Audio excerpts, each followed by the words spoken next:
Shalom sahabat Kalimatulu dimanapun berada. Apa kabar sahabat Kalimatulu semua? Saya berharap sahabat semua ada dalam keadaan sehat dan selalu di dalam pertolongan Tuhan kita Yesus Kristus. Terus dukung perkembangan channel ini dengan cara like, komen, dan subscribe.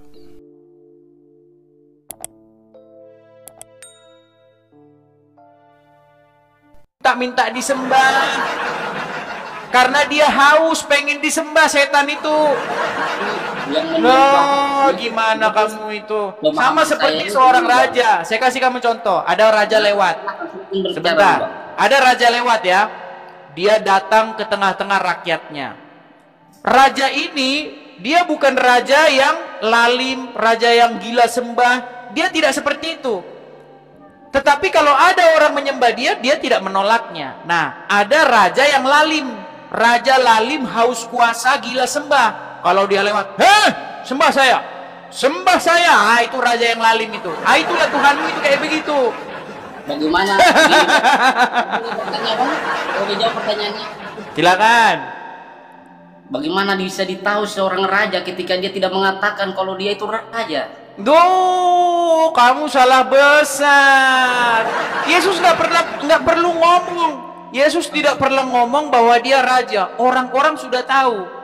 Lihat ya. Dan ketika orang berkata, coba nih, sebentar. Biar saya bacakan ayatnya, oke? Mau saya bacakan ayatnya? Mau saya bacakan ayatnya atau tidak? Silakan. Saya bacakan ayatnya ya. Nih. Biar enak kita begini harusnya. Nah. Nih. Nah, di dalam Bible Yesus sendiri bertanya kepada orang-orang. Menurut kamu siapakah aku ini? Oke? Ada yang mengatakan bahwa dia adalah Elia, ada yang mengatakan bahwa dia adalah begini. Lalu Yesus sendiri bertanya kepada muridnya, yaitu Petrus, menurut kamu sendiri siapakah aku ini? Lalu Petrus menjawab, engkau adalah Mesias. Nah, lalu apa kata Yesus kepada Petrus? Bukan kamu yang berkata-kata itu, melainkan Bapakku yang di surga. Nah, siapa Mesias itu? Mesias itu adalah raja yang akan memerintah di muka bumi untuk selama-lamanya. Nanti di kedatangannya yang kedua kali. Ya kan? Bahwa Yesus akan mendirikan kerajaan di muka bumi ini. Di mana kerajaan itu akan berdiri untuk selama-lamanya dan tidak akan berakhir. Bahkan sekarang pun sudah berdiri kerajaan itu. Di mana Yesus memerintah, umatnya sudah banyak sekarang. Tinggal datangnya saja. Nah, sekarang Yesus tidak haus-haus sembah. Macam raja lalim yang kalau lewat di jalan, hei, sembah saya, sembah. Ah, itu namanya raja yang lalim dan haus sembah. Nah, yang model-model kayak begitu di dalam Bible namanya setan, iblis. Iblis tuh kayak begitu, minta disembah dia. Nah, persis kayak Tuhanmu itu. Selesai, Bang. Nah, silakan. Berarti Yesus ini punya bapak ya? Mana ibunya? Lari kau kemana-mana. Fokus dulu. Tuhan minta sembah-sembah nggak? Saya mengaku. Sebentar, gini loh. Kamu itu kalau membahas topik satu dulu sampai kelar. Nanti baru kamu tanya yang lain. Yesus punya bapak, berarti ibunya mana? Ah, itu nanti kau selesaikan dulu yang ini. Berarti Tuhanmu sudah kau akui minta sembah. Tidak dikatakan untuk sembahlah aku. Itu bagi orang yang beriman. Mau saya tunjukkan? Ya, memang sembahlah aku bagi orang yang beriman. Makasih Song. Bagi orang yang beriman. Sebentar, saya tanya dulu kamu, betul tidak Tuhan kamu di dalam Al-Quran minta disembah? Tidak pakai kalimat minta-minta, Bang. Mau saya tunjukkan ayatnya? Sembahlah aku. Mau saya tunjukkan ayatnya? Silakan, Bang. Oke, baik. Saya tunjukkan ya ayatnya ya. Ngomong-ngomong, kamu ada Quran nggak di situ? Tidak ada, Bang, di tempat kerja ini, Bang. Nih, sebentar, saya tunjukkan ya. Di dalam Al-Quran misalnya di dalam surat Toha ayat yang ke-14 sampai yang ke-15. Nih, sungguh aku ini Allah, tidak ada Tuhan selain aku, maka sembahlah aku. Ya, sudah paham kan Bang? Ya, ada Tuhan. Udah minta disembah. Sebentar dulu. Berarti udah kamu akui Tuhan, udah kamu akui Tuhanmu minta disembah. Sembahlah aku karena tiada Tuhan selain aku. Iya, dia minta disembah kan? Iya, makanya saya bilang di dalam Bible yang minta disembah itu setan. Seperti seorang raja, kalau raja yang apa namanya, yang baik, yang bagus, dia itu kalau lewat nggak perlu minta disembah, nggak perlu. Orang sudah sujud sendiri kepada dia. Tapi dia tidak menolak, kalau disembah pun dia tidak menolak. Nah, Yesus seperti itu. Ketika Yesus berjalan, orang-orang berbondong-bondong sujud menyembah dia. Inilah dia, diberkatilah dia yang datang dalam nama Tuhan. Hosana, Hosana, diberkatilah dia. Makanya orang-orang ketika Yesus datang berkerumun banyak-banyak mereka. Sampai orang-orang alim ulama dan ahli-ahli Farisi tak ketakutan. Dan mereka tahu bahwa inilah raja orang Israel. Seperti itu. Sudah selesai Bang. Nah, besok pun Yesus akan datang. Kamu mengimani itu enggak? Saya mengimani bahwa Yesus itu Nabi Isa. Akan datang kembali. Akan datang kembali. Dia tidak pernah mengaku bahwa dirinya itu Tuhan. Sebentar dulu. Dia akan datang kembali. Karena hanya memiliki. Sabar Bang. Akan datang kembali, betul? Akan datang kembali, betul? Saya capek tunggu Bang, kita tadi bicara terus. Akan datang kembali dia, betul? Saya mengimani, iya, dia akan datang. Akan datang lagi menjadi hakim, betul? Kau langsung meninggal. Begini Bang. Sebentar. Dia akan datang lagi untuk menghakimi, betul? Menghakimi siapa? Ya makanya saya tanya, betul atau tidak?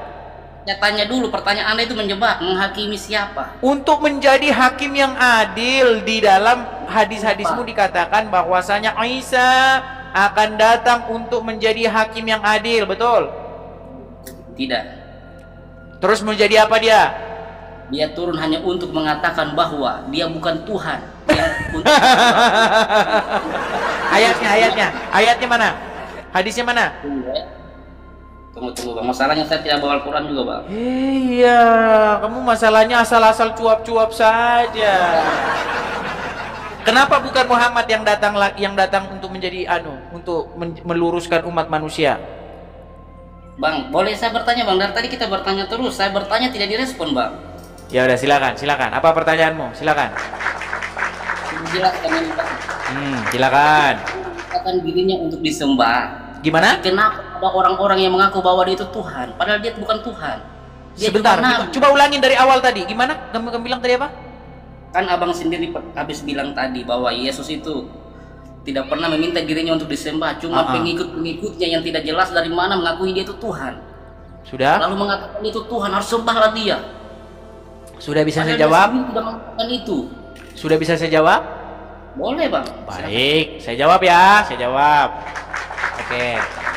Tidak pernah Yesus meminta supaya orang menyembah dia, betul.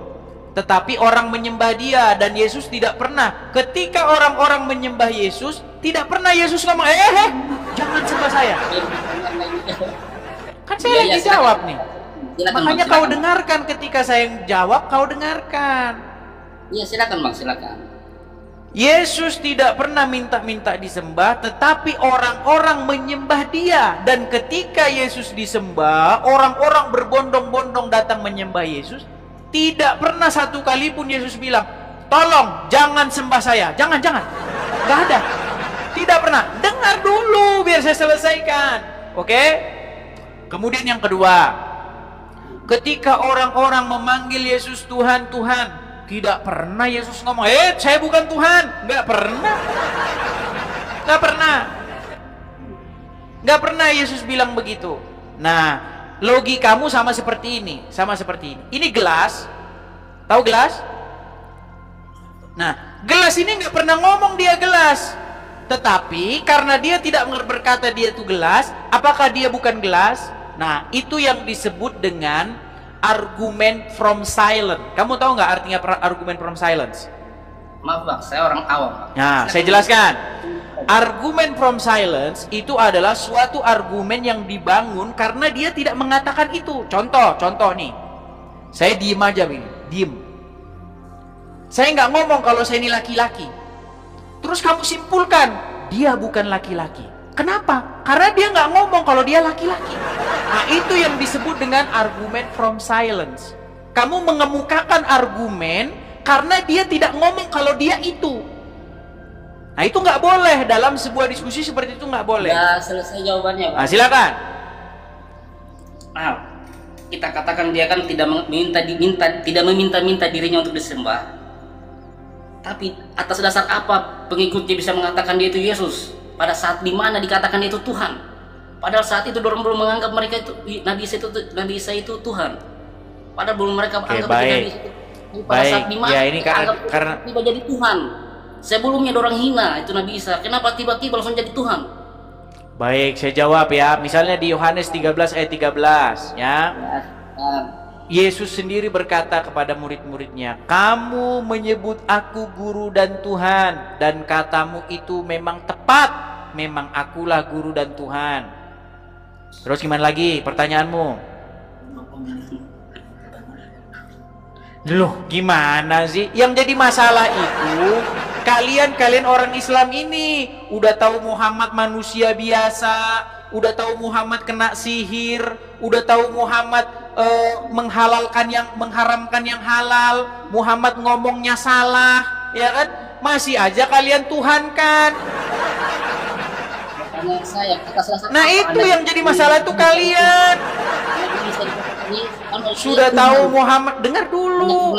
Yesus kan hidup. Dengar, Yesus kan hidup, dia memiliki kuasa, ya kan? Membangkitkan orang mati. Dia punya kuasa, bahkan dia akan menghakimi. Dia punya kuasa itu, menghakimi manusia. Nah, Muhammad yang tidak punya kuasa menghakimi manusia, bahkan dia ada di kuburan, kalian berseru-seru kepada dia, Muhammadku, Muhammadku, dengarlah seruanku. Emangnya dia bisa dengar? Orang sudah meninggal. Nah, makanya yang mau saya kasih tahu sama kamu, malah kamu itu loh yang bertaubat. Jangan kamu meminta-minta sama orang yang sudah meninggal. Yesus sekarang mati atau hidup? Hidup. Sejak kapan dia hidup? Baik, sejak pertama murid-muridnya datang. Dia datang ke kubur Yesus. Lalu Yesus yang mati siapa? Nah, kamu kan nanya sama saya, apakah sekarang ini Yesus itu siapa? Yang dikubur itu siapa? Gimana ini saya mau ngomong nih, tapi kamu potong terus. Gimana? Ya, silakan. Saya mengikuti. Nah, pertanyaanmu tadi begini, apakah Yesus itu sekarang tidak mati? Itu pertanyaanmu. Sejak kapan? Kan gitu. Saya jawab. Ketika Yesus disalibkan, kemudian wafat dan dikuburkan, datanglah murid-murid ke kubur itu. Ketika murid-murid datang ke kubur itu, dengar dulu. Saya lagi ngomong. Dengarin. Ketika murid-murid datang ke kubur, ada di situ malaikat yang berkata kepada mereka, mengapa kamu mencari dia yang hidup di antara orang mati? Ia tidak ada di sini. Ia telah bangkit. Bahkan dia berpesan bahwa ia akan berjalan mendahului engkau. Ya, jadi ketika murid-murid dengar dulu, dengar. Ketika murid-murid berjalan ke Emmaus, di situ Yesus menampakkan diri kepadanya, dan dia membuka mata mereka, lalu mereka tahu dan percaya bahwa Yesus telah bangkit. Tapi ada lagi satu muridnya yang tidak hadir di situ. Dan dia berkata, sekali-kali aku tidak percaya. Dia bilang nggak percaya kalau Yesus bangkit. Akhirnya Yesus sendiri datang menemui dia dan berkata, karena kamu melihat, dia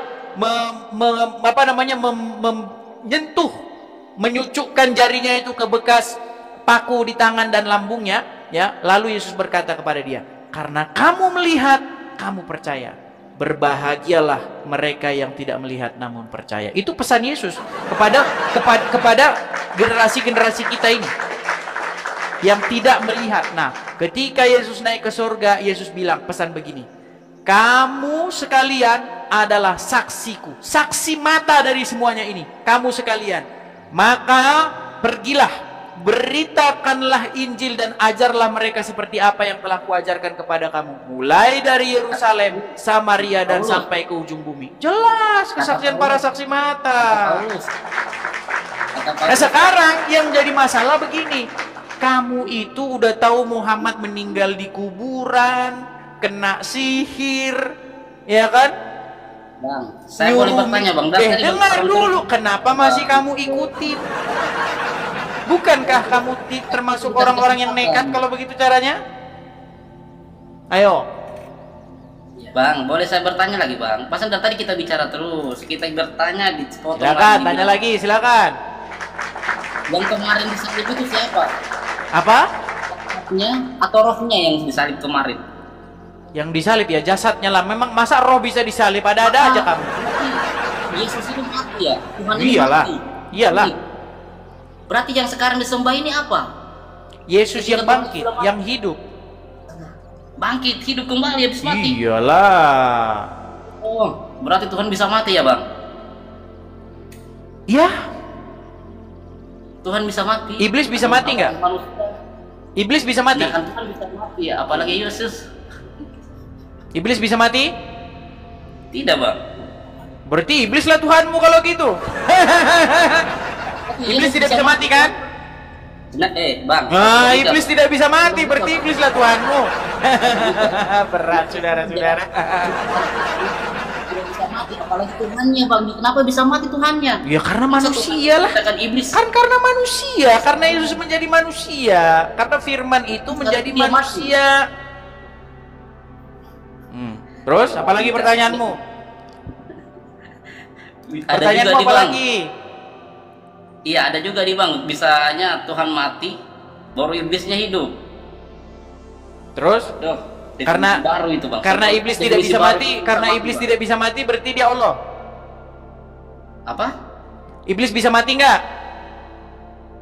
Tidak. Tidak bisa. Allah bisa mati nggak? Tidak. Sama dong. Kalau dia bisa mati berarti dia cuma manusia biasa dong bang. Emang manusia biasa bisa bangkit? Emang manusia biasa manusia biasa bisa membuat orang tuli mendengar, buta melihat, apalagi lumpuh berjalan bisa. Kan itu jasadnya. Gimana kamu itu? Memangnya ada yang saksikan jasadnya bangkit kembali ketika disalib? Murid-murid, sudah dibilang murid-muridnya. Jadi yang disalib kemarin itu siapa? Jasadnya itu mati total atau ulang-ulang lagi? Dengar. Yesus itu pada hakikatnya adalah Firman Tuhan yang menjadi manusia. Sudah. Firman Tuhan. Ya, yang menjadi manusia. Tuhan apa? Bisa jadi Firman Yesus. Makanya saya bilang dari awal, makanya ketika kau bilang Tuhan tuh kau sebenarnya lagi ngomongin siapa? Lagi ngomongin Allah. Tuhan terlalu banyak bang. Iya makanya Tuhan memang banyak Tuhan itu. Loh, Tuhan itu memang banyak. Tuhan itu memang banyak. Tuhan kamu, Allah, Muhammad. Loh, sekarang ini ada bapak, ada ibu, ada anak. Kenapa saudaranya tidak ada? Di mana ada Tuhan, ibu, anak di mana? Roh Kudus. Firman Allah, roh apakah Tuhan Allah dengan Tuhan Yesus. Di mana ada Tuhan Ibu? Di mana? Tiga itu sama-sama Tuhan. Nanti dong bakal lain. Cuma gara-gara berrebutkan dengan takdir manusia.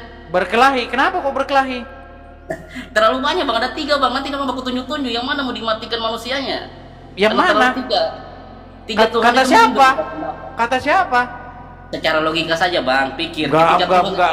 Menurut saya enggak logika. Menurut saya itu enggak logika. Nah, aku bicara cuman asal ngomong doang.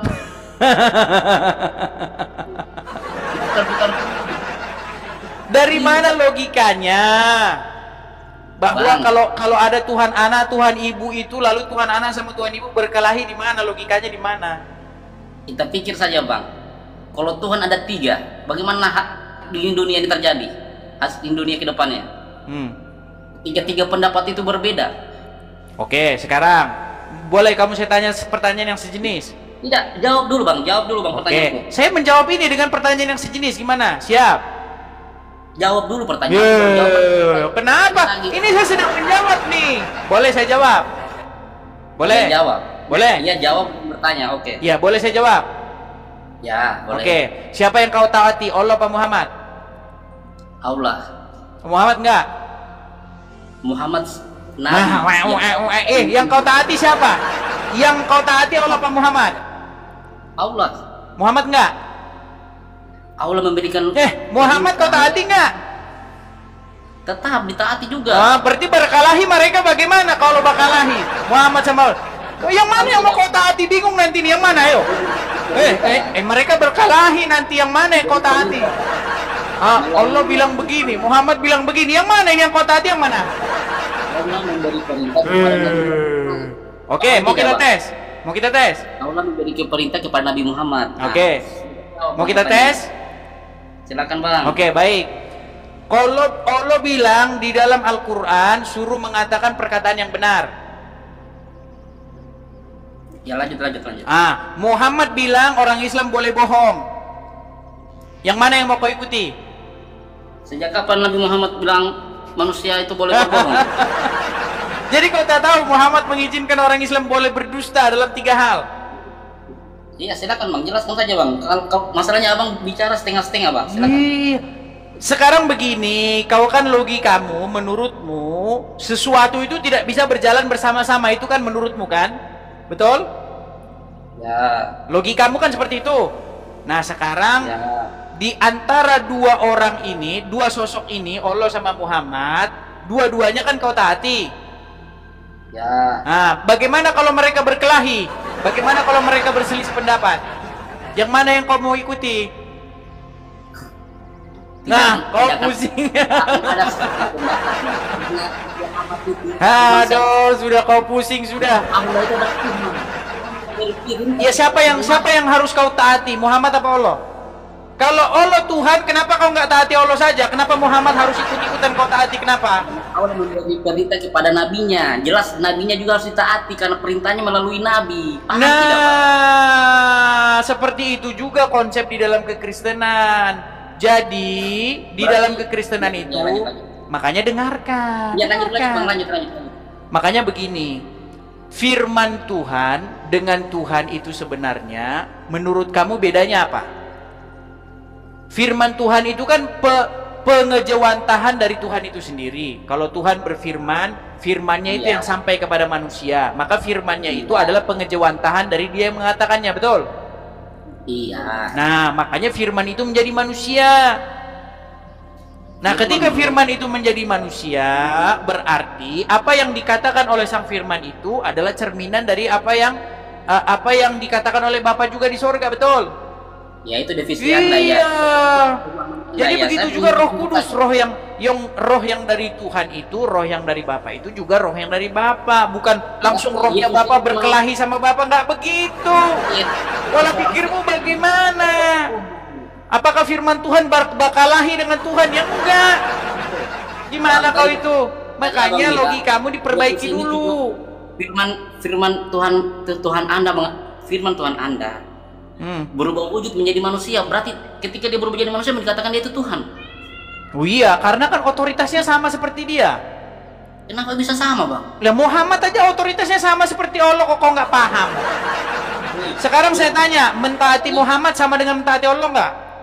Bang, mentaati Muhammad sama nggak dengan mentaati Allah? Sama bang. Nah, kenapa kau sulit memahami bahwa mentuhankan Yesus itu sama dengan mentuhankan Bapa? Aku tidak pernah menganggap itu seorang nabi sebagai Tuhan, meskipun dia cuma menganggap Tuhan tuh gimana maksudnya? Menganggap Tuhan tuh apa maksudnya menganggap Tuhan? Ya cuman firman dianggap Tuhan kan beda definisinya bang. Ketika Tuhan itu turun langsung. Maksudnya dianggap Tuhan tuh apa sih maksudnya? Dianggap Tuhan tuh apa pengertiannya? Yesus sebagai firman dianggap sebagai Tuhan. Iya, pengertian dianggap Tuhan tuh gimana? Dianggap Yesus Bapa di sorga gitu? Atau bagaimana? Coba bahasamu yang benar dulu. Dalam hal Dianggap apa nih, Tuhan Ustaz? tuh maksudnya gimana? Apa? Jangan Bang. Oke, kita kasih naik ya Han Hafiz. Oke. Ya, silakan Han Hafiz.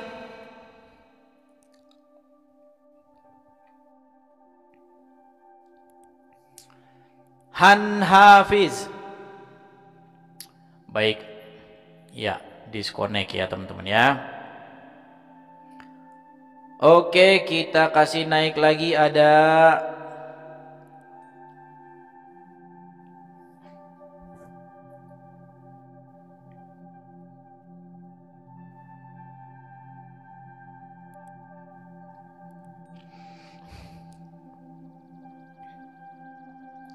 Haji Odon.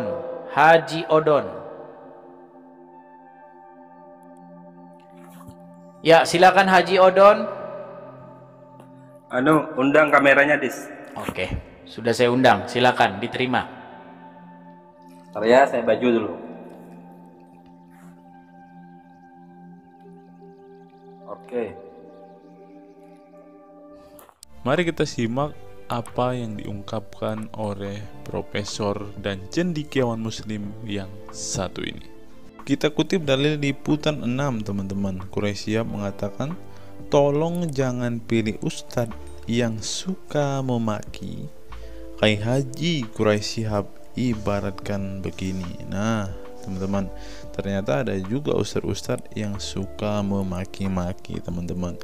Bisa jadi ini adalah salah satu oknum yang dikatakan oleh Habib Kribo tadi, teman-teman, di mana mereka seakan-akan orang yang paling beriman, paling beragama, dengan kepalanya ada titik hitam dan juga jenggotnya sampai panjang ke lantai, kata Habib Kribo tadi kan, teman-teman. Di era modern ini, ketika ceramah agama mudah diakses melalui berbagai media, umat Islam dihadapkan pada pilihan beragama, ustadz atau penceramah yang dapat mereka ikuti. Namun tidak semua pendakwah menggunakan cara yang sejuk dan penuh hikmah dalam menyampaikan pesan agama. Menanggapi fenomena ini, wah, ini ternyata sebuah fenomena nih, teman-teman. Berarti sudah sering terjadi nih, teman-teman.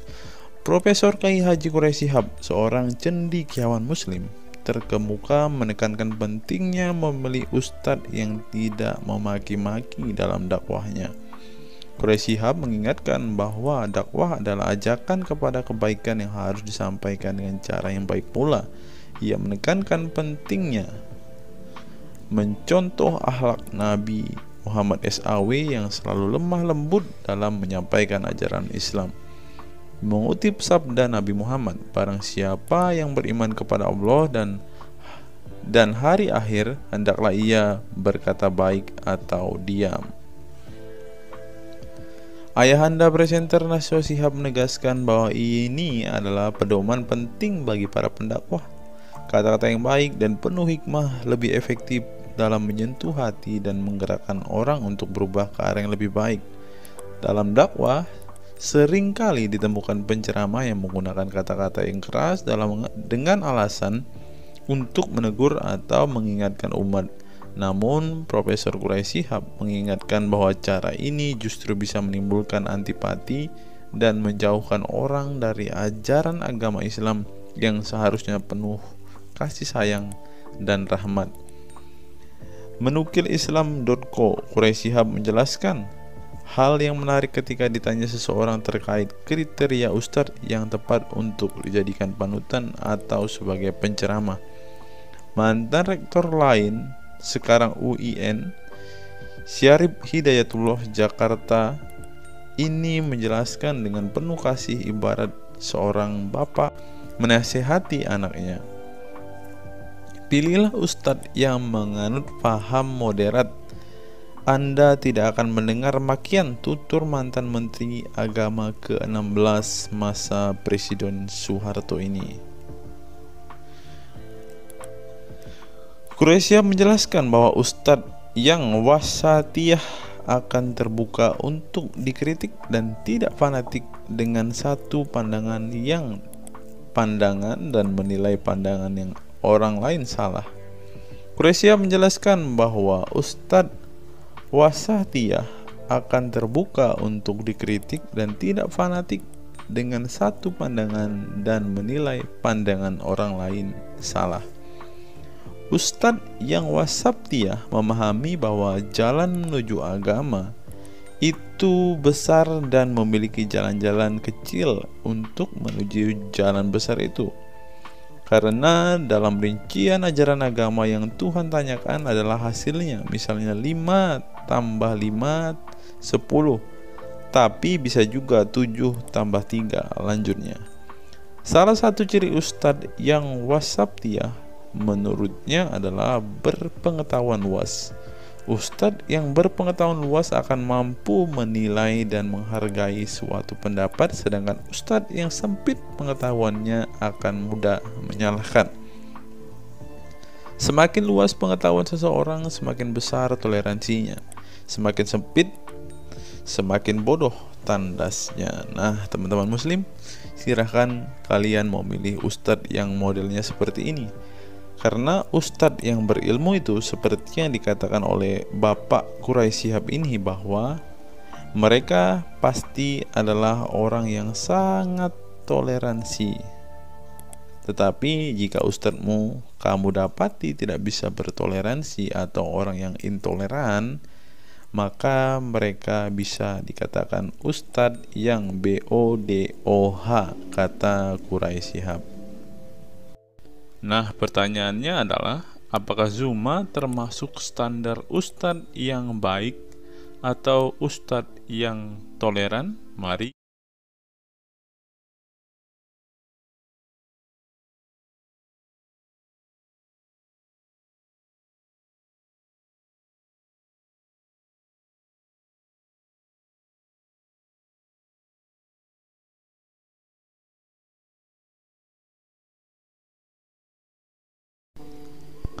Google, mengapa Rasulullah disebut sebagai nabi penutup? Apa alasannya? Alasannya mengapa Nabi SAW disebut Rasul terakhir adalah karena Allah SWT telah menunjukkan langsung sebagai penutup para nabi dan rasul. Hal ini tercantum dalam Al-Quran yang merupakan firman Allah. Di sini dituliskan, mengapa Muhammad atau Nabi SAW disebut Nabi terakhir? Mari kita baca ya. Katamul Anbiya merupakan salah satu julukan Nabi Muhammad yang berarti penutup para nabi, sesuai dengan firman Allah SAW dalam surat Al-Ashab ayat 40 yang berbunyi, artinya Muhammad itu sekali-sekali bukanlah bapak dari seorang laki-laki di antara kamu, tetapi dia adalah Rasul Allah dan penutup nabi-nabi, dan adalah Allah Maha mengetahui segala sesuatu. Nabi Muhammad SAW merupakan nabi terakhir yang Allah utus untuk menyempurnakan agama-agama sebelumnya. Al-Quran merupakan kitab Allah yang menyempurnakan kitab-kitab sebelumnya, sehingga tidak perlu ada kitab lain karena Al-Quran merupakan kitab Allah yang menyempurnakan kitab-kitab sebelumnya, sehingga tidak perlu ada kitab lain karena Al-Quran sebagai kitab terakhir. Maka dapat diartikan bahwa tidak ada lagi nabi setelah Nabi Muhammad SAW.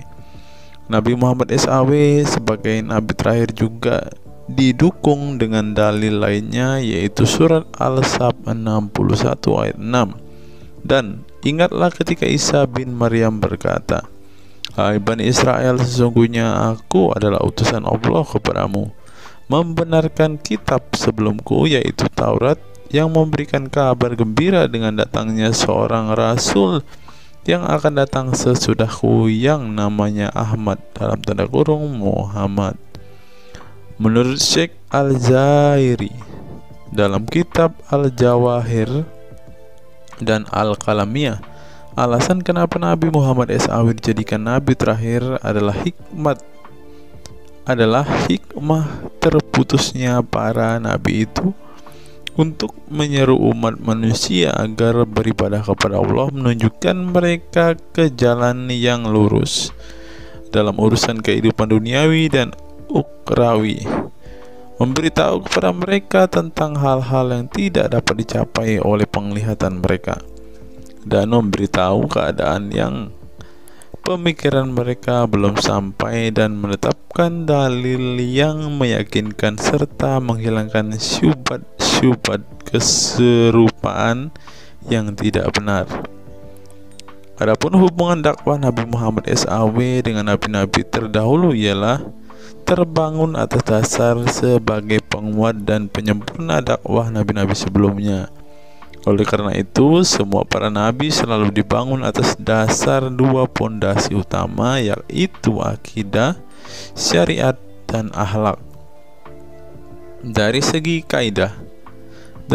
akidah, semua ajaran yang dibawa oleh para nabi, mulai dari Nabi Adam alaihissalam sampai Muhammad SAW, adalah sama.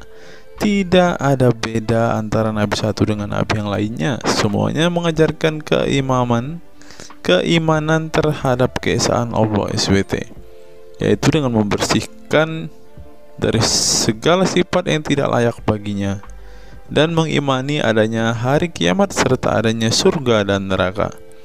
Maka dari itu, semua para nabi menyerukan kepada kaumnya masing-masing antara dasar iman kepada Allah, dan semua para nabi setelahnya saling membenarkan ajaran yang telah dibawa oleh para nabi sebelumnya. Adapun dari segi syariat yang mengatur tatanan kehidupan masyarakat dan individu terhadap perbedaan dalam metode dan kuantitasnya antara satu nabi dengan yang lain. Hal itu disebabkan karena syariat tersebut dalam ranah pelaksanaan, bukan sebuah pengabaran seperti akidah. Perkembangan zaman dan perbedaan bangsa yang satu dengan bangsa yang lainnya turut mempengaruhi syariat mereka satu sama lain. Diutusnya satu nabi itu adalah khusus untuk umatnya pada waktu itu, bukan umum untuk semua manusia. Sebuah hukum syariat terbatas dalam ruang lingkup yang sempit sesuai dengan umatnya pada waktu itu secara khusus. Nah, dari bagian pertama ini kita mengetahui teman-teman mengapa Rasulullah ini dikatakan sebagai nabi penutup, karena Rasulullah juga mengajarkan kepada keesaan Allah, teman-teman. Nah, seperti yang terus di sini, semuanya mengajarkan keimanan terhadap keesaan Allah SWT, yaitu dengan membersihkan dari sifat segala yang tidak layak baginya, dan mengimani adanya hari kiamat dan adanya surga dan neraka. Salah satu alasan mengapa Rasulullah disebut sebagai nabi penutup adalah ini, teman-teman. Mari kita lihat fakta berikutnya. Menurut kumparan, teman-teman, alasan mengapa Rasulullah SAW disebut nabi terakhir, teman-teman, mari kita simak ya. Saya berharap teman-teman tidak bosan mendengar setiap fakta-fakta yang kita bukakan ini, karena dengan melihat fakta-fakta ini setidaknya kita belajar, teman-teman, dan dapat memaklumi mengapa sih saudara-saudara muslim kita itu sangat-sangat menjunjung tinggi Rasulullah, teman-teman. Mari kita simak. Nabi Muhammad SAW adalah nabi yang ke-25 dalam Al-Quran. Sebagai umat Islam, kita diwajibkan mempercayai bahwa tidak ada rasul lain setelah kematian Nabi Muhammad SAW. Sebenarnya mengapa Nabi SAW disebut Rasul terakhir? Bukan tanpa alasan Allah SWT memilih Nabi Muhammad SAW sebagai Rasul terakhir, sehingga kita dilarang untuk mempercayai bahwa adanya Rasul setelah Nabi Muhammad SAW meninggal dunia, bahkan sampai memiliki cara pandang berbeda dengan beliau. Nah, jadi teman-teman kita, saudara-saudara kita tidak percaya ada Nabi setelah Nabi Muhammad, teman-teman. Terlebih ada yang Nabi yang membawa ajaran-ajaran yang berbeda dari apa yang diajarkan oleh Rasulullah. Berikutnya, alasan dibalik Nabi Muhammad SAW disebut Rasul terakhir. Nabi Muhammad SAW ditunjuk menjadi Rasul terakhir Allah SWT dan mendapatkan Al-Quran yang merupakan kitab sempurna dari kitab-kitab sebelumnya. Nah, mereka percaya juga kitab mereka adalah kitab yang paling sempurna. Karena kitab-kitab sebelumnya tidak sempurna, maka disempurnakan oleh Al-Quran, teman-teman. Artinya, wahyu yang sudah diterima Nabi Muhammad SAW sudah terputus sejak beliau meninggal dunia. Ibnu Katsir menjelaskan, ini merupakan nikmat Allah Subhanahu wa Ta'ala yang terbesar atas umat ini. Allah Subhanahu wa Ta'ala telah menyempurnakan untuk mereka agama mereka, sehingga mereka tidak lagi membutuhkan agama selain agama mereka. Mereka tidak pula membutuhkan nabi selain nabi mereka. Oleh karena itu, Allah Subhanahu wa Ta'ala menjadikannya sebagai penutup para nabi. Allah Subhanahu wa Ta'ala mengutus beliau kepada manusia dan kepada jin. Nah, jadi teman-teman, Rasulullah juga bukan hanya dikirim kepada umat muslim, kepada manusia-manusia yang percaya dan memutuskan untuk memeluk agama Islam saat ini, ternyata juga kepada para jin, teman-teman. Allah Subhanahu wa Ta'ala berfirman, artinya Muhammad itu sekali-kali bukanlah bapak dari seorang laki-laki di antara kamu, tetapi dia adalah Rasulullah dan penutup nabi-nabi, dan adalah Allah Maha mengetahui segala sesuatu. Dikutip dari buku situs-situs dalam Al-Quran oleh Syarifuddin Al-Fikri, para ahli bahasa memberikan makna terhadap kata ma dalam surat Al-Ahzab ayat 40 dengan al-istitsaku wal ma'u, yang artinya memastikan dan menolak sesuatu. Sehingga Al-Quran menyebutkan bahwa Nabi Muhammad SAW sebagai khatam an-nabiyin, artinya pasti tidak ragu beliau seorang nabi terakhir dan menolak orang mengaku di kemudian hari. Adapun alasan dibalik Nabi Muhammad SAW sebagai Rasul terakhir dijelaskan oleh Syekh Al-Zairi dalam Al-Jawahir Al-Kalamiyah.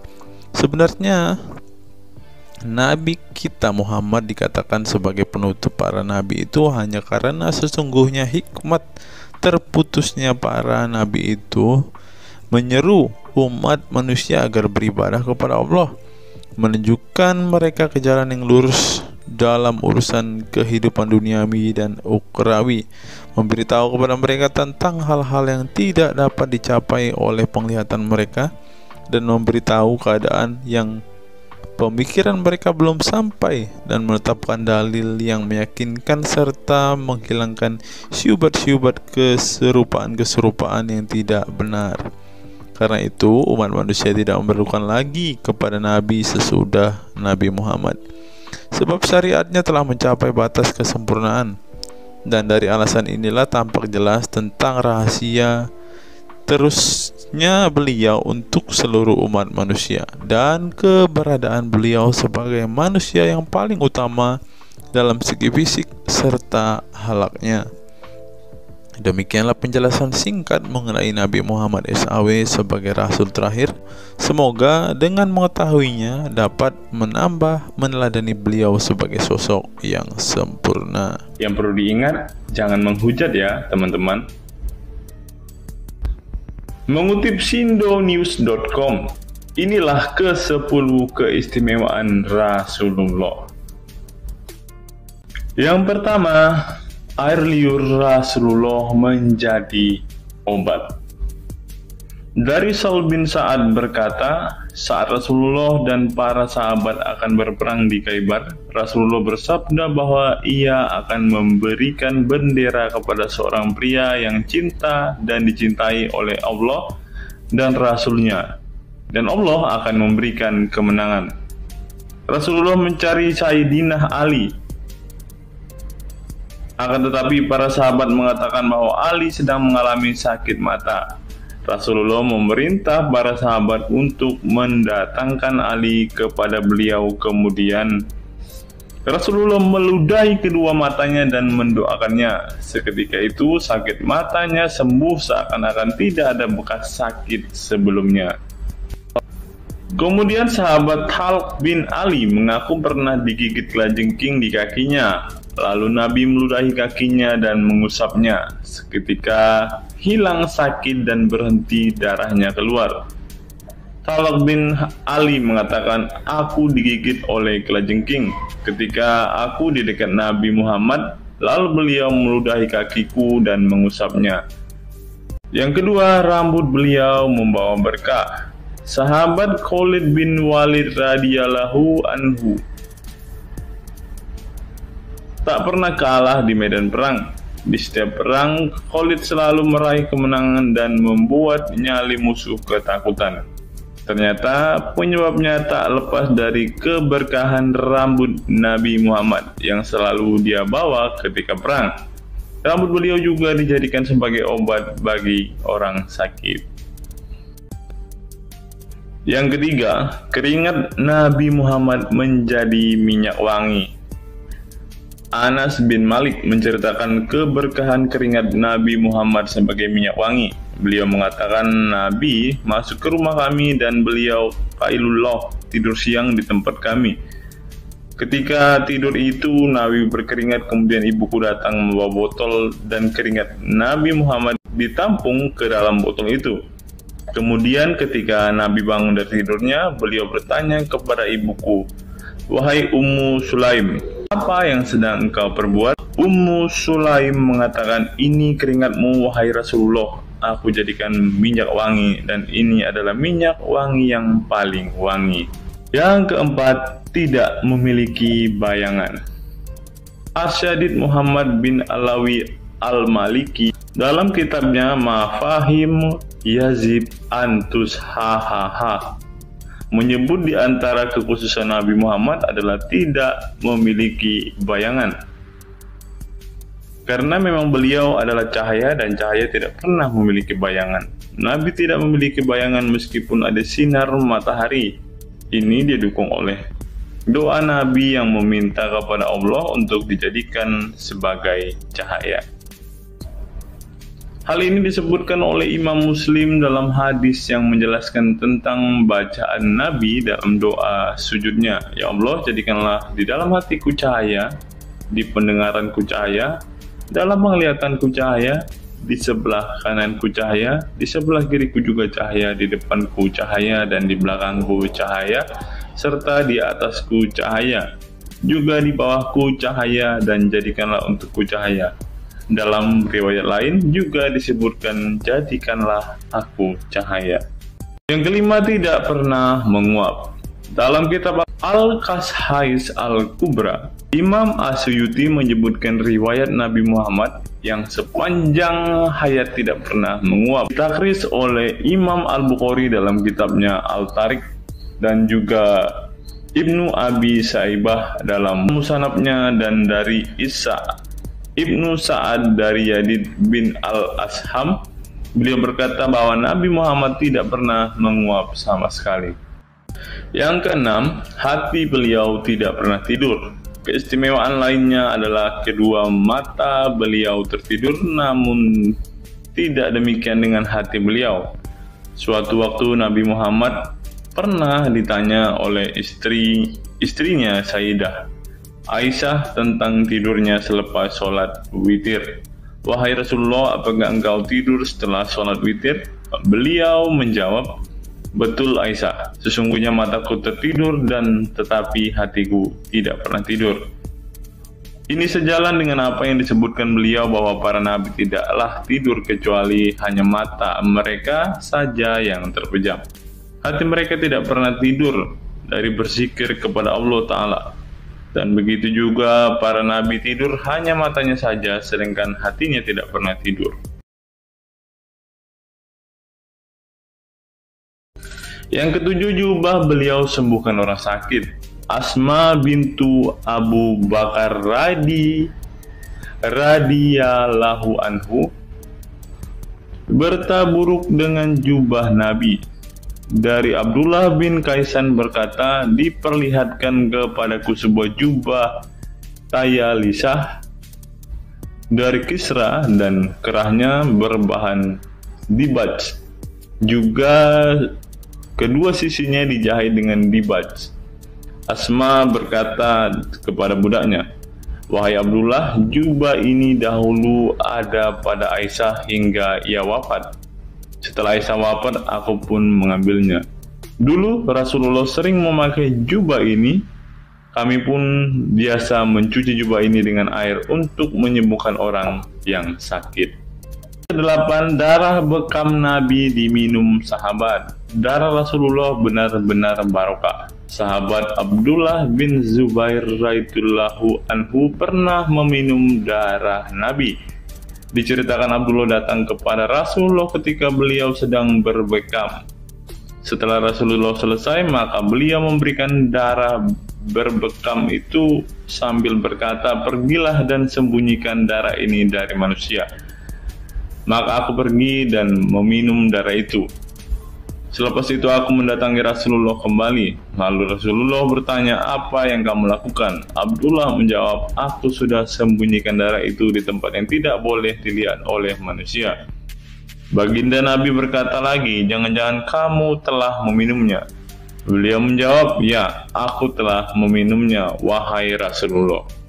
Setelah meminum darah itu, Nabi Muhammad berkata kepada Abdullah, "Sungguh engkau telah menjaga dirimu dari api neraka."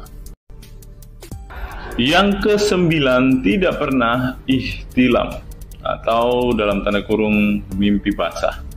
Ihtilam adalah keluarnya air mani karena sebab mimpi atau fantasi. Di Indonesia sering disebut dengan mimpi basah. Dan itu tidak pernah terjadi pada Nabi Muhammad. Dalam kitab hadis Al-Mu'jam Al-Kabir, Imam At-Tabarani mengeluarkan sebuah riwayat dari Ibnu Abbas bahwasannya Nabi Muhammad tidak pernah ihtilam atau mimpi basah. Yang ke-10 yang terakhir, teman-teman, dapat melihat dan mendengarkan ringkihan langit. Dari sahabat Abu Dzar, Nabi Muhammad bersabda, "Sesungguhnya aku melihat apa yang kalian tidak lihat, dan aku mendengar apa yang kalian tidak dengar, ringkihan langit. Dan memang pantas langit bersuara ringkih, karena di setiap jarak 4 jari di langit ada malaikat yang menaruh keningnya dan sujud kepada Allah.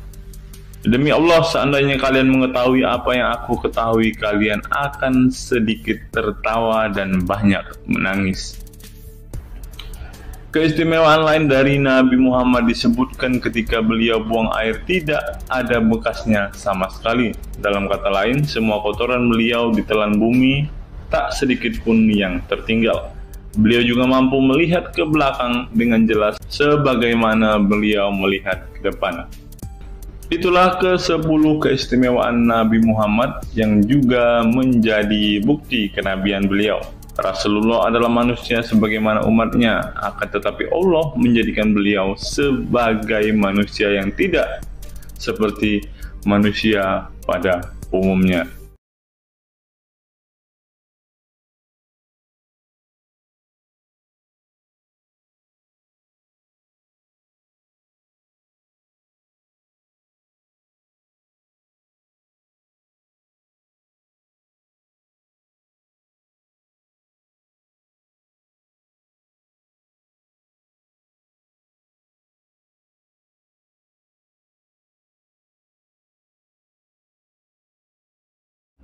Hari ini kita akan menyimak sebuah kisah yang saya kutip dari sebuah artikel yang akan menggemparkan kita semua.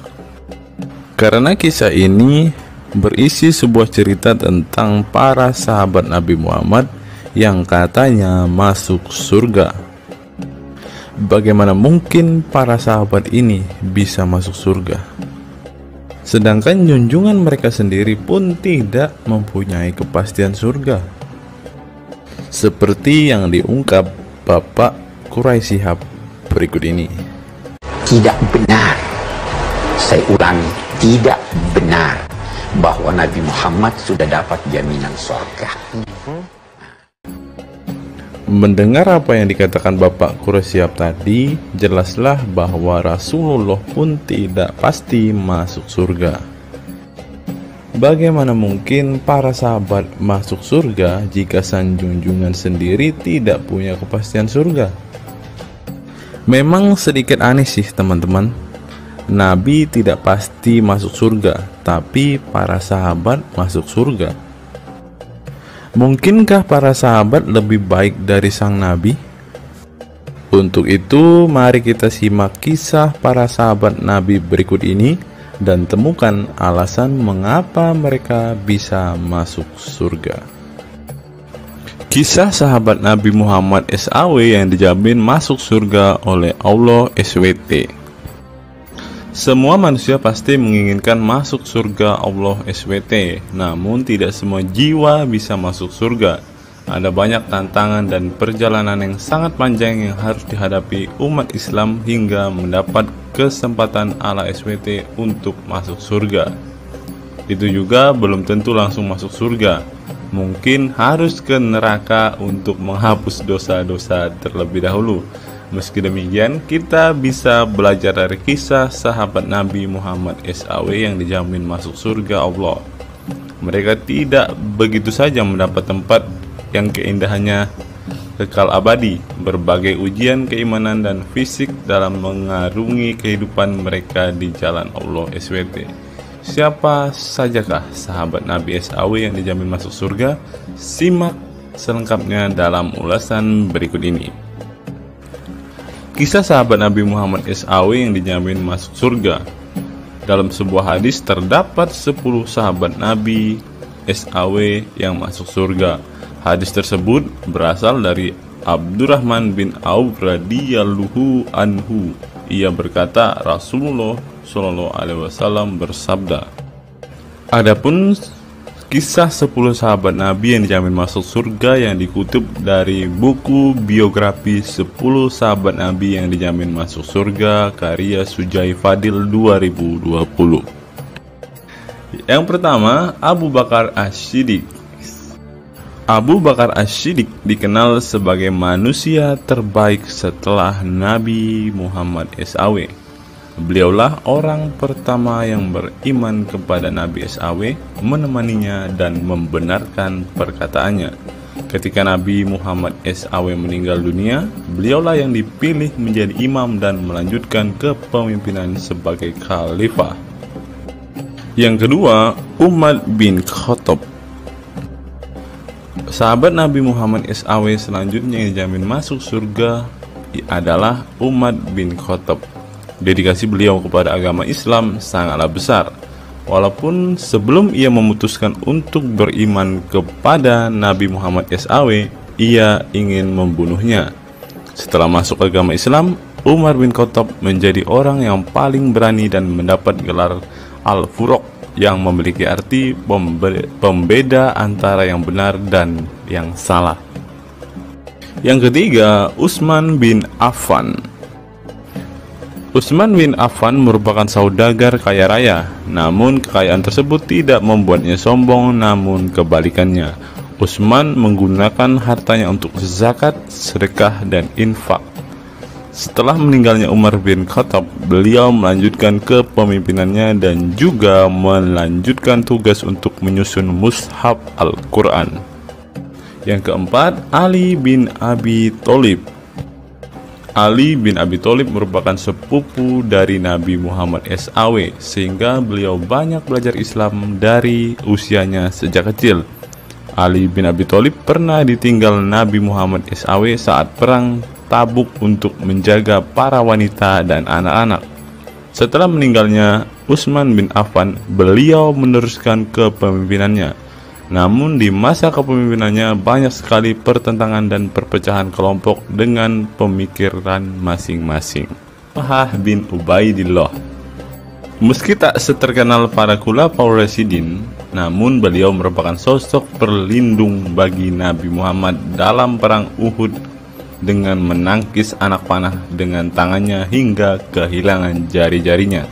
Selain itu, Talib bin Ubaidillah disanjung karena kebaikan hati dan sedekah beliau. Yang keenam, Zubair bin Awam. Zubair bin Awam merupakan orang pertama yang berani mencabut pedangnya di jalan Allah SWT saat ia menduga ada orang musyrik yang sewenang-wenang kepada Nabi Muhammad SWT. perjuangannya untuk masuk ke Islam tidaklah mudah. Beliau sempat disiksa oleh pamannya sendiri agar tidak mengikut Nabi Muhammad SAW. Yang ketujuh, Abdurrahman bin Auf. Abdurrahman bin Auf merupakan seorang saudagar yang kaya raya.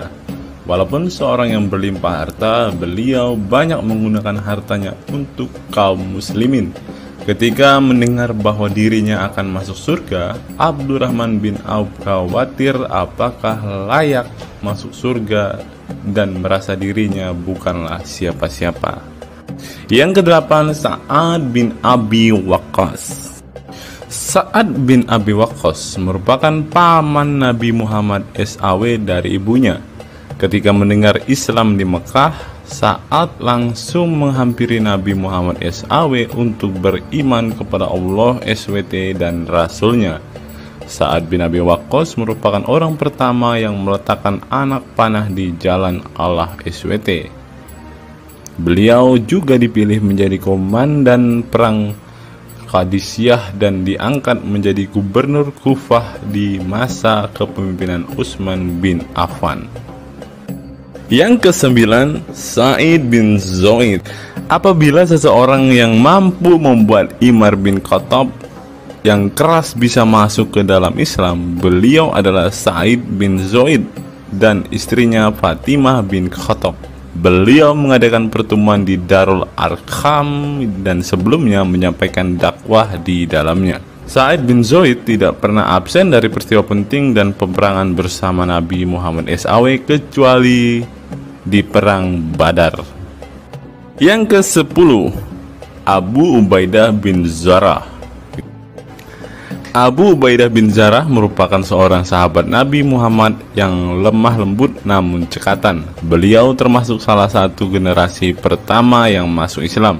Ketika perang Uhud, 2 gigi depannya copot, malah tampilan dirinya makin bagus.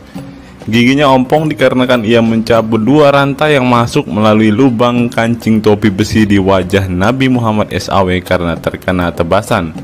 Dari 10 kisah tadi, semua sahabat Nabi itu terkenal dengan perbuatan baiknya.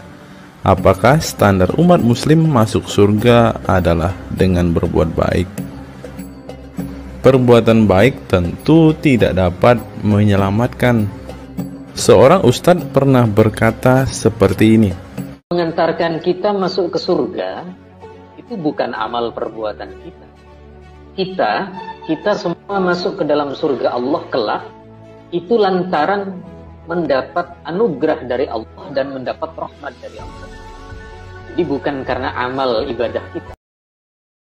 Apa tanggapan teman-teman setelah menyimak kisah ini?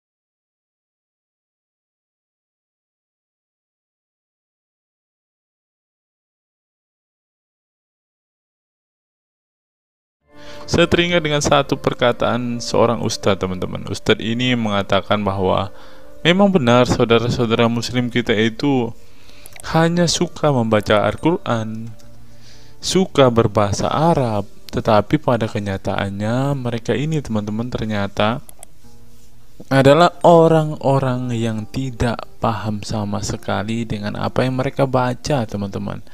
Dan akhirnya Ustadz ini mengatakan bahwa saudara-saudara muslim kita ini seperti keledai, teman-teman. Mari kita dengarkan apa yang disampaikan Ustadz ini. Kita bangga menghafal Al-Quran tapi tidak memahami Al-Quran. Senang mengulang berbahasa Arab tapi tidak mengerti bahasa Arab. Suka membaca Al-Quran tapi tidak memahami maknanya. Akhirnya apa? Menjadi keledai di Indonesia. Tidak sampai di situ saja, teman-teman. Menurut NU Online, seperti yang disampaikan oleh Gus Baha, ingin umat Islam banyak baca Al-Quran meski tak paham maknanya.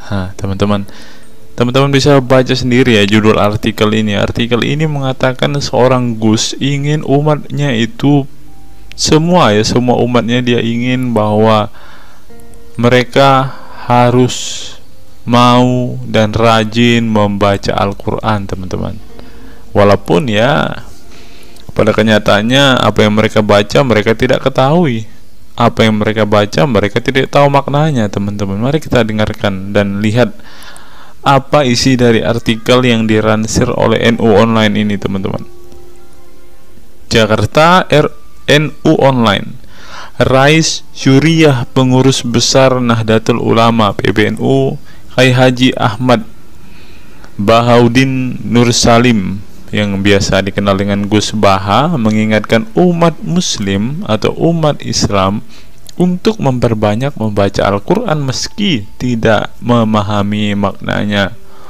Waduh, gak bahaya kah ini? Ustadznya mengatakan harus baca saja Al-Quran walaupun tidak paham. Wah, bisa-bisa umat Islam jadi keledai se-Indonesia nih, seperti yang dikatakan Ustadz yang barusan tadi. Karena semuanya disuruh baca, disuruh hafal, tidak peduli tahu atau tidak arti dan maknanya. Aduh, gimana ini, teman-teman? Sebagai kitab suci, Al-Quran harus lebih dekat dengan umat Islam. Cara mendekatinya bisa dengan mempelajari dan memahami kandungan Al-Quran atau membacanya. Membaca Al-Quran lebih bernilai ibadah, terutama di bulan suci Ramadan. Saya paling sangat ingin di Ramadan ini banyak membaca Al-Quran, baik membaca secara qiraatan saja atau lebih jelasnya. Sebagaimana dikutip NU Online dari akun YouTube Santri Gayeng, menurut Gus Baha, membaca Al-Quran tidak harus menunggu paham arti dan tafsirnya, sebab membaca Al-Quran dari huruf ke huruf sudah bernilai ibadah. Meskipun seorang yang membacanya itu tidak paham arti dan maknanya, terlebih ketika membaca dan kemudian menjadikan isi Al-Quran sebagai bimbingan hidup. Gus Baha mencoba melogikakan orang yang membaca Al-Quran tetapi tidak memahami maknanya. Ia menjelaskan ketika seseorang membaca Al-Quran dan tidak paham maknanya, maka seseorang itu hanya menyibukkan diri dengan kalamullah. Hal ini menurut Gus Baha sesuatu yang baik. Tetapi Ustadz yang tadi mengatakan kalau hanya bisa membaca tetapi tidak ngerti maknanya, mereka sama dengan keledai di Indonesia. Nah, sekarang umat muslim bingung nih harus ngikutin yang mana, mau jadi keledai atau hanya menjadi pembaca tetapi tidak tahu apa-apa nih. Lanjut, teman-teman. Efek dari kesibukan dengan kalamullah itu pasti tidak melakukan maksiat. Tetapi kalau kita melihat ya, kalau ada satu contoh kasus yang terjadi di pesantren kemarin kan, teman-teman, di artikel yang kita baca sebelumnya, bahwa kejadian atau hal yang bersangkut paut dengan maksiat ini terjadi di dalam pondok pesantren, teman-teman. Bagaimana ini Gus Baha? Kalau Anda mengatakan bahwa ketika orang sibuk dengan membaca Al-Quran dengan kesibukan membaca kalamullah dan bisa terhindar dari melakukan hal-hal maksiat, tapi kok di pondok pesantren malah terjadi maksiat nih Gus Baha, bagaimana ini? Lanjut, saya beri contoh, meskipun membaca saja dan tidak paham artinya, itu tetap baik. Ada orang yang semalaman itu duduk bersama keluarga, ngobrol ringan tentang masa lalu, cerita lucunya atau lucunya anaknya. Pada malam itu ditulis oleh malaikat bahwa keluarga ini tidak maksiat, tidak dugem, tidak narkoba, dan tidak ke tempat maksiat, jelasnya. Gus Baha mengatakan keberkahan dari seorang muslim atau muslimah menyibukkan diri bercengkrama bersama keluarga, asik guyon dengan teman dan tetangga adalah tidak melakukan maksiat dan tidak macam-macam, apalagi jika saat itu membaca Al-Quran. Hal ini sesuai dengan kajian ilmu usul fikih yang dipelajari Gus Baha dari Al-Makfurlah Kiai Haji Maimun Zubair. Ia menegaskan bahwa di antara kebaikan agama Islam adalah meninggalkan itu adalah pekerjaan yang tidak butuh modal. Gus Baha menjelaskan, apabila seseorang ingin mendapat pahala sholat, maka harus sholat. Kalau ingin mendapat pahala haji, maka harus haji. Namun ada kebaikan yang tidak perlu modal, yaitu meninggalkan kemungkaran. Caranya cukup meninggalkan hal-hal yang dilarang Allah. Cara meninggalkan kemungkaran bisa dengan bercengkrama dengan keluarga, baca Al-Quran, bercanda dengan teman, dan hal positif lainnya. Sehingga kalau ada orang yang tanya, kenapa baca Al-Quran meskipun tidak paham itu dapat pahala? Satu, karena itu kalamullah. Kedua, sebagai kebaikan itu adalah meninggalkan kemaksiatan. Meninggalkan itu bisa dilakukan dengan hal-hal mudah. Ini pentingnya ngaji. Saya ngaji usul fikih dengan Kiai Haji Maimun, abahnya Gus Yasin, katanya. Gus Baha mengaku sejak kecil ia sudah terbiasa membaca dan mempelajari Al-Quran, bahkan hingga saat ini. Kebiasaan Gus Baha mempelajari Al-Quran yang berlangsung puluhan tahun ini membuatnya memiliki kecintaan yang mendalam dengan kitab suci yang diturunkan kepada Nabi Muhammad itu. Ia juga membaca banyak literatur klasik maupun modern untuk memahami Al-Quran, kemudian melakukan diskusi dengan banyak pakar Al-Quran dari berbagai daerah dan negara tentang berbagai tema. Tetapi syukur-syukur bacanya Al-Quran itu paham, artinya paham sesuai dengan kapasitas masing-masing.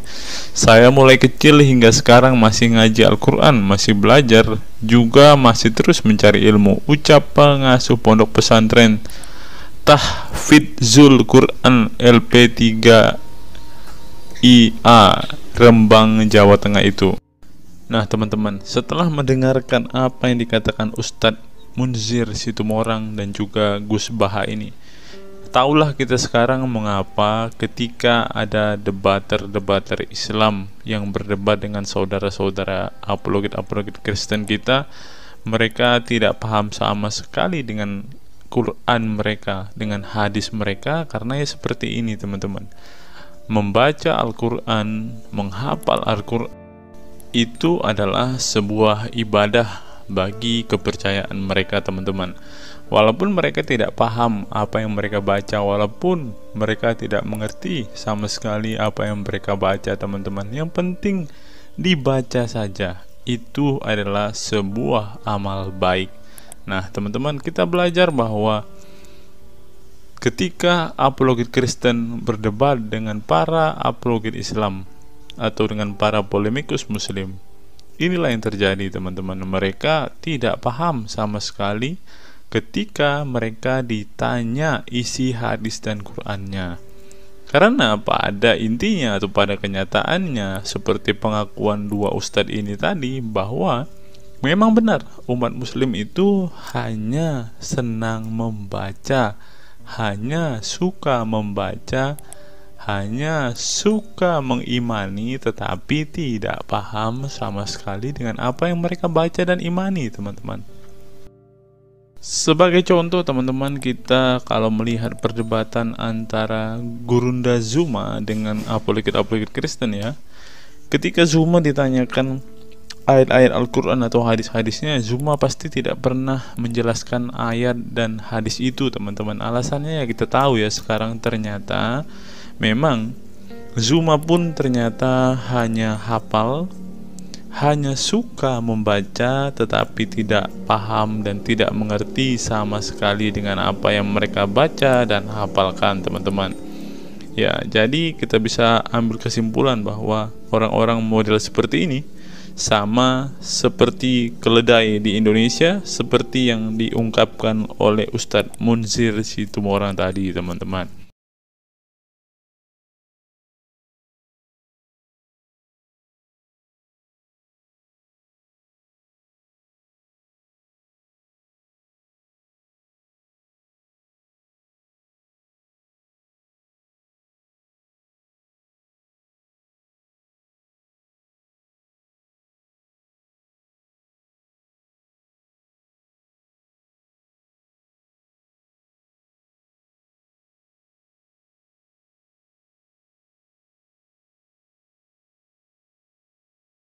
Fenomena pemurtadan dan kelompok Islam radikal.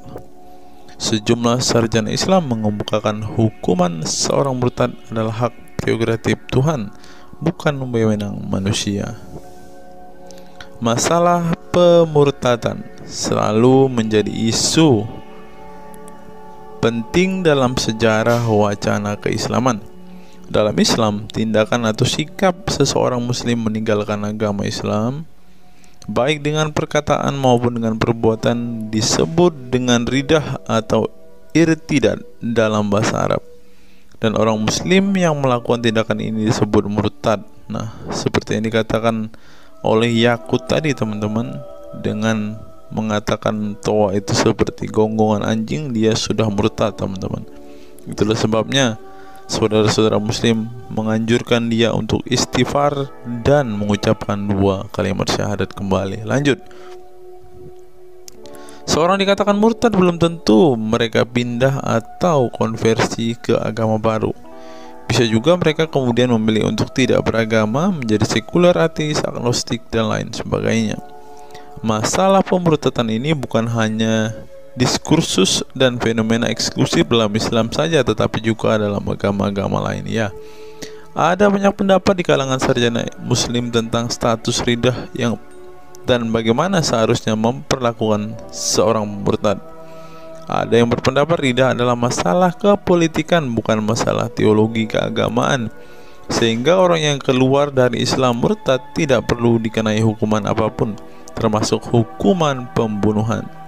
Karena itu akan bertentangan dengan doktrin Islam dan Al-Quran yang menggaransi kebebasan bagi seseorang untuk beriman dan beragama atau tidak beriman dan tidak beragama.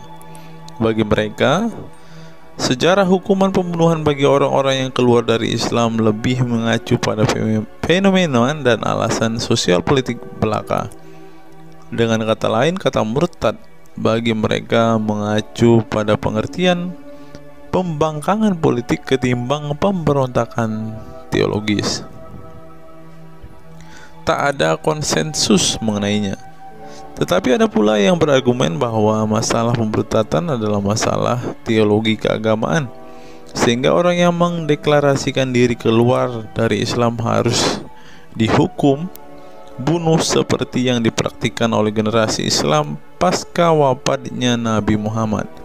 Menariknya, sejumlah sarjana Islam terkemuka, baik klasik maupun kontemporer, baik Sunni maupun Syiah, sebut saja seperti Muhammad bin Ahmad al-Saraki, Abu al-Walid al-Baji, Ibrahim al-Naqi, Ibnu al-Human, Buharuddin al-Mahinani, hingga Ali Goma, Husin Ali Mutazir, Zafir Ahmad Gamidi, dan Torik Ramadan menyatakan tidak ada konsensus daripada ulama tentang hukuman bunuh bagi seorang murtad.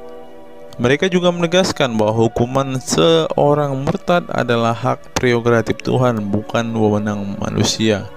Nah, sekarang kalau kita melihat, ada seorang ustadz mengatakan, Abdul Somad bilang, bagi yang murtad darahnya halal. Nah, gimana ya dengan Abdul Somad ini, teman-teman?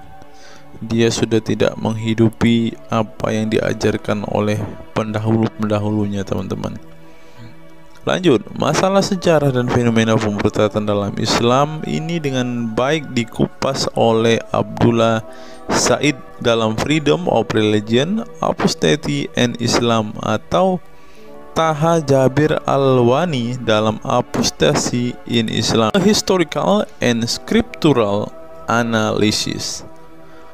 Tulisanku ini tak bermaksud membahas secara lebih dalam dan detail tentang pemurtadan ini, tetapi ingin menyajikan sejumlah fenomena pemurtadan di kalangan masyarakat Islam kontemporer, di mana banyak orang-orang yang memilih keluar dari Islam bukan lantaran menghadapi peliknya masalah teologi keislaman misalnya, melainkan dikarenakan telah muak menyaksikan perilaku Islam itu sendiri, khususnya kalangan muslim ekstremis. Nah, ini juga yang buat saudara-saudara kita muslim murtad, teman-teman.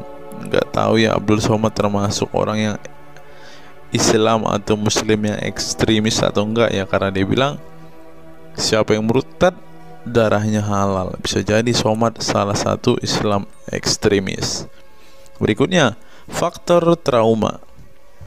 Bagi kelompok Islam militan konservatif, pemurtadan adalah tindakan haram dan kaum murtad harus dibunuh. Tetapi mereka tidak menyadari bahwa banyak kaum Islam yang memilih menjadi murtad justru karena mereka trauma dengan perilaku brutal kelompok radikal Islam itu sendiri.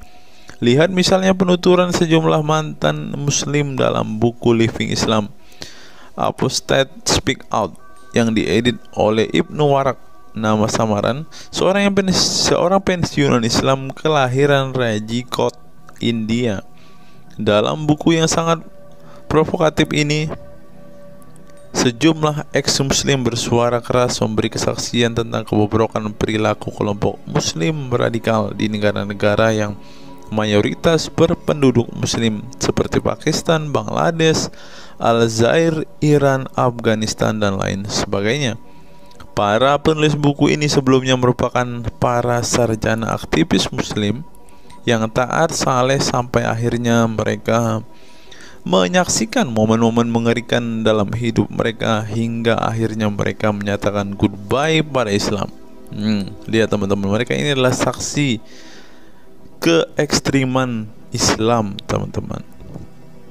Kini mereka memilih menjadi Kristen, agnostik, ateis, humanis, sekularis, free thinker, dan lain sebagainya.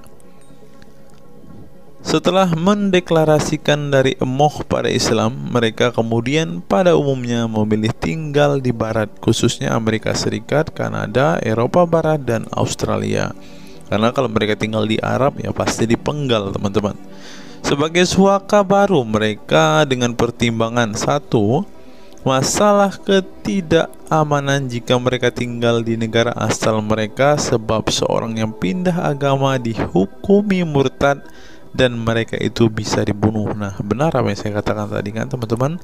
Yang kedua, lantaran di Barat ada jaminan soal kebebasan beragama. Nah, kalau di negara asal mereka hanya satu agama, teman-teman. Kalau mau meluk agama lain ya siap-siap dipenggal karena darahnya halal. Inilah ajaran Islam yang asli.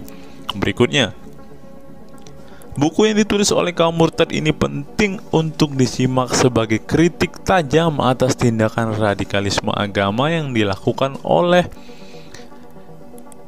meminjam istilah Muhammad Said Asmani, kelompok ekstrim yang sering menebarkan kekerasan dan kebencian dalam menyampaikan pesan-pesan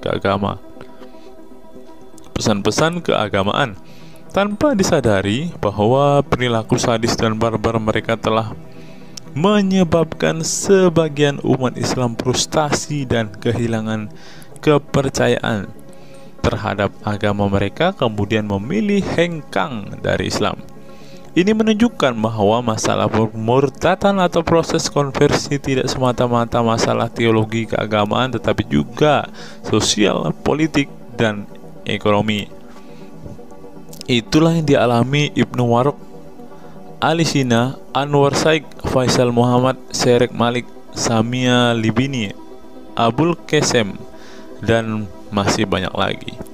Semula mereka adalah para pemeluk Islam saleh yang kemudian memilih keluar dari agama ini setelah mereka mengalami dan menyaksikan peristiwa tragis dalam sejarah hidup mereka. Simak misalnya penuturan Ali Sina dalam Why I Live Islam, My Passage from Faith to Enlightenment. Ali Sina yang masih keturunan Ayatollah Iran ini menuturkan pengalaman getir hidupnya menyaksikan serangkaian horor di negaranya Iran. Dia mengatakan sejak Ayatollah Khomeini berhasil menggulingkan diktator Shah Reza Pahlavi pada tahun 1979, segera ia mengganti ideologi sekuler negara dengan ideologi Islami yang tunduk sepenuhnya pada otoritas Khomeini.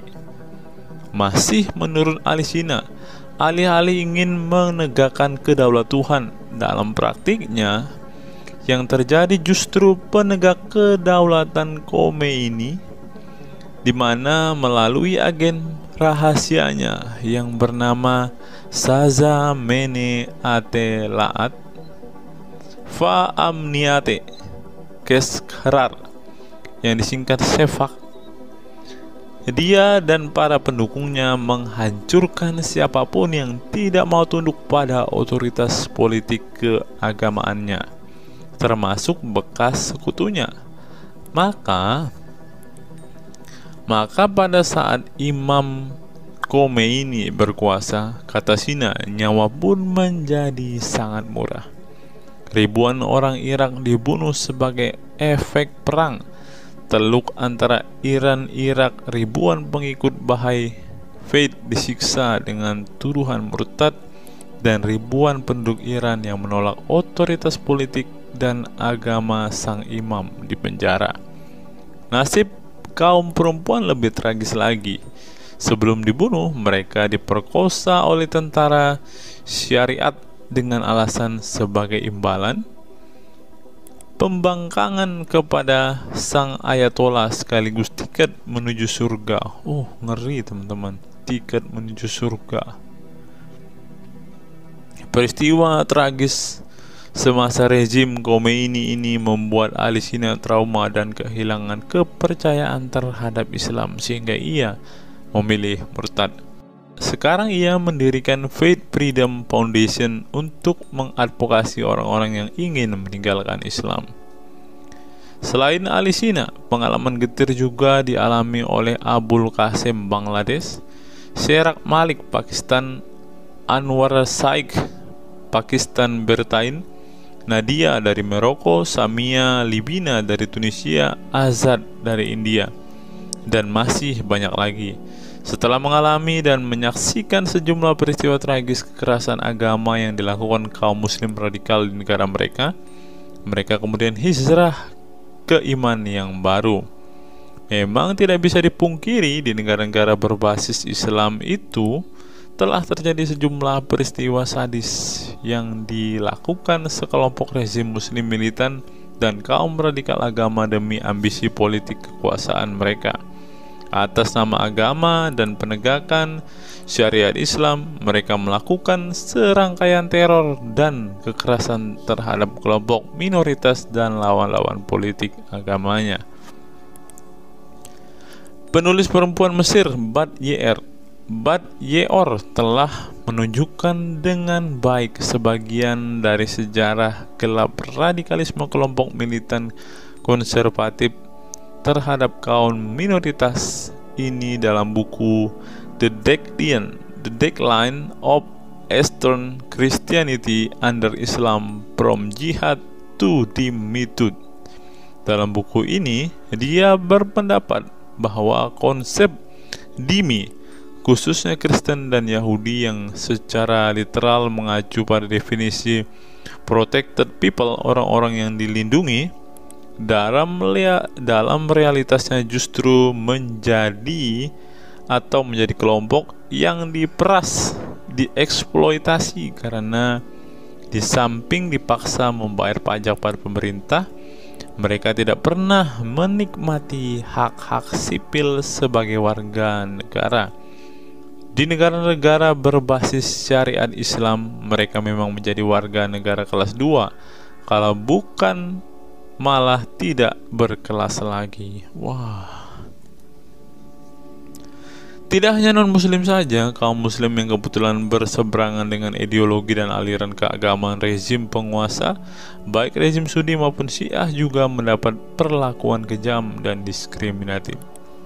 Sebagian dari kaum muslim yang dizolimi oleh rezim Islam ekstrim ini masih bertahan memeluk Islam. Tetapi sebagian lain lebih memilih kabur ke negeri lain dan emoh memeluk Islam lagi. Ilustrasi di atas merupakan peringatan keras sekaligus memberi pelajaran berharga bagi umat Islam. Dengarnya saudara-saudara Islam, khususnya kelompok muslim militan konservatif yang selama ini getol berdakwah dengan cara-cara kekerasan dan intoleran. Perilaku brutal dan aksi-aksi kekerasan yang mereka lakukan tidak hanya menyebabkan simpati publik terhadap kaum muslim merosot atau melorotnya tingkat kepercayaan publik terhadap Islam sebagai agama damai, toleran, pluralis, dan rahmatan lil alamin. Tetapi lebih dari itu, tindakan konyol kaum radikal agama ini telah menyebabkan pemurtadan sebagian umat Islam itu sendiri. Kedepan kaum muslim harus menebarkan Islam dengan cara-cara damai, santun, dan toleran, bukan dengan tindakan keras, kasar, dan intoleran yang justru merugikan Islam dan kaum muslim itu sendiri. Jika memang Islam itu agama rahmat bagi alam semesta, maka buktikan itu dengan tindakan nyata. Wallahu alam bishawab. Nah, itulah fakta-fakta yang bisa saya sampaikan pada kesempatan hari ini, teman-teman. Kiranya fakta-fakta ini dapat membuat kita semua sebagai umat Kristen semakin bersemangat berdoa, terlebih memberitakan Injil kepada saudara-saudara muslim kita yang benar-benar rindu, yang benar-benar ingin dan haus mendengarkan kabar baik, teman-teman. Karena Alkitab memang mengatakan ada orang-orang yang hatinya sudah tertutup untuk Injil dan mereka tidak akan pernah mendengarkan kabar baik itu. Bagi saudara-saudara muslimku, segeralah murtad, karena sesuai dengan apa yang kita bacakan hari ini, banyak sekali fakta-fakta yang di luar nalar yang bisa menjadi alasan kalian untuk meninggalkan agama Islam. Apa pendapat teman-teman setelah menyimak video ini? Silahkan tuliskan komentar waras teman-teman di kolom komentar video ini, agar banyak orang semakin waras dan semakin sadar bahwa hanya Yesuslah satu-satunya Tuhan dan Juru Selamat. Hanya Yesuslah satu-satunya yang menyediakan surga bagi setiap orang yang percaya kepadanya. Salam waras, salam sadar. Sampai bertemu di video-video kita berikutnya. God be with you all.